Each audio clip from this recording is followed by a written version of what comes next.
जय हिंद मेरे प्यारे भाइयों। मैं ललित आज आपके पास एक नॉलेज व ज्ञान से भरा टॉपिक लाया हूँ, तो इसे ध्यान से सुनिएगा। और मेरे भाई, अगर किसी को ना समझ में आए तो वो अपना सवाल कमेंट सेक्शन में ज़रूर बताइएगा। और अगर मेरे भाई किसी को समझ में आ जाए तो वो चैनल को सब्सक्राइब ज़रूर कर लेना। और बात करते हैं कि कैसे औरतों को कम खुजली होती है आदमियों के मुताबिक, यानी Y women is less than man, ये सवाल है। और मेरे भाई, इस सवाल का आंसर स्टडी ऑफ हार्मोन्स में है, यानी जिसने स्टडी ऑफ हार्मोन्स पढ़ लिया वो जान जाएगा। और ये अभी भी एक रिसर्च के मुताबिक ऐसा पाया गया है कि जो वुमेन है वो मेन से कम उनके पास खुजली होती है।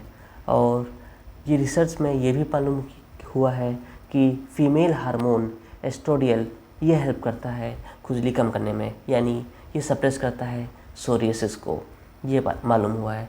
और ये स्टडी कहाँ हुई है मेरे भाई? मीडिया के मुताबिक क्योटो यूनिवर्सिटी से जो स्टडी मिली है हमें, उसमें ये हमें पता चला है कि जो फीमेल हार्मोन एस्ट्रोडियल है वो सोरियासिस को सप्रेस करता है। हालांकि ये हमें बहुत पहले से पता था कि फीमेल्स में एलर्जी बहुत ही कम होती है आदमियों के मुताबिक, लेकिन यह नहीं पता था कि ये ऐसा क्यों होता है। और अब हमें यह पता चल चुका है कि ये एस्ट्रोडियल की वजह से होता है, और ये एस्ट्रोडियल ही सोरियासिस यानी एलर्जी को कम करता है।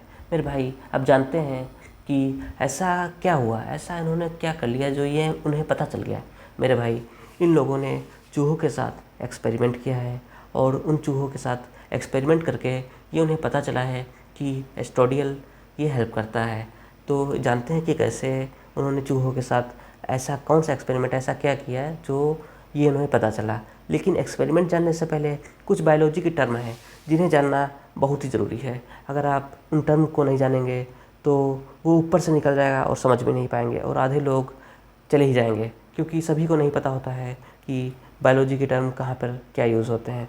तो मेरे भाई, जानते हैं कि जैसे सोरियासिस है, ये क्या है? मेरे भाई, सोरियासिस एक बीमारी है, स्किन एलर्जी है। अगर शरीर में रैशेस हो जाते हैं, खुजली होने लगती है, ये उसी को कहते हैं सोरियासिस।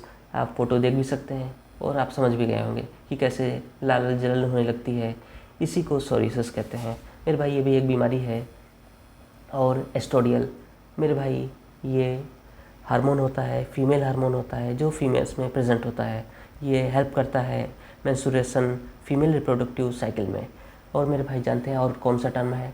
न्यूट्रोफिल और मैक्रोफेज सेल। ये दोनों मेरे भाई वाइट ब्लड सेल का पार्ट होता है, जो इम्यून सिस्टम में हेल्प प्रोवाइड करता है। आप सभी को पता होगा, जो एलर्जी होती है उसमें इम्यून सिस्टम अगर हद से ज़्यादा काम करने लगता है तो उसे एलर्जी भी कहते हैं उसे। तो ऐसा ही कुछ यहाँ पर हुआ है, एक्सपेरिमेंट हुआ है, तब पता भी चला है मेरे भाई। उससे पहले एक और वर्ड है जिसे जान लेते हैं, और वो वर्ड है ओवेरी। मेरे भाई, ओवेरी को भी जानना बहुत ज़रूरी है। ये आप लोगों को पता ही होगा कि ओवेरी क्या होता है, और ये फीमेल रिप्रोडक्टिव का एक ऑर्गन होता है। ये ओवेरी फीमेल्स में प्रेजेंट होता है। ये चीज़ें हैं जो हमने जान ली हैं। और एक लास्ट चीज़ और भाई, कितनी लास्ट चीज़ है ये, क्योंकि चूहा तो रह ही गया, चूहा बताना बहुत ज़रूरी है मेरे भाई। ये कोई छोटा मोटा चूहा नहीं है, ये बहुत ही स्पेशल चूहा है। यानी ये हम लोगों ने मॉडिफाई करके तैयार किया है, कंडीशनल नॉकआउट माइस, यानी CKO माइस। ये जेनेटिकली इसे मॉडिफाई किया गया है हम लोग के एक्सपेरिमेंट करने के लिए।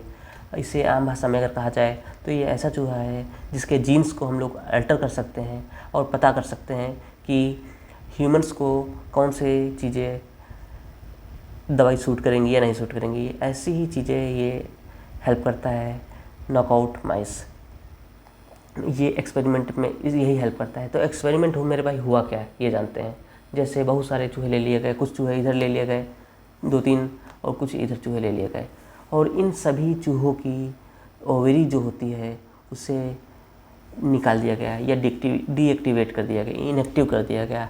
और इधर भी उनको ओवेरी को इनएक्टिव कर दिया गया। जब सभी में इनएक्टिव कर दिया गया तब उनके एलर्जी जो होती है, रैशेस जो होते हैं, वो ज़्यादा उभरने लगे।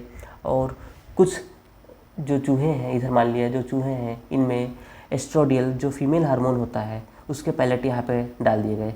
और जब पैलेट जब डाले गए तब जो यहाँ पर जो चूहे हैं उनमें जो एलर्जी जो हो रही थी ने जो रैसेस हो रहे थे वो कम होने लगे।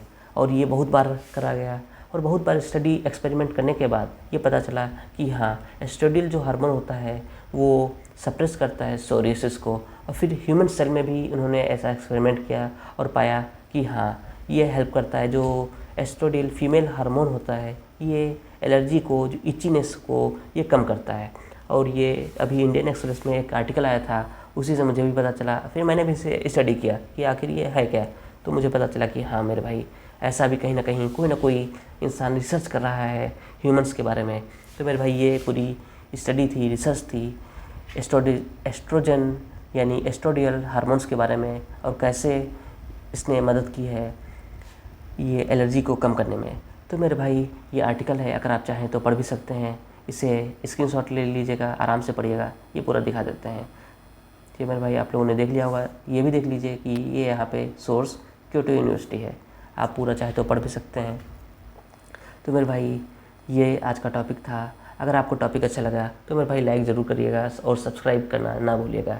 और मेरे भाई पढ़ते रहिए, मुस्कुराते रहिए और मेरे साथ बने रहिए टर्बो अफेयर्स पे। जय हिंद, जय भारत।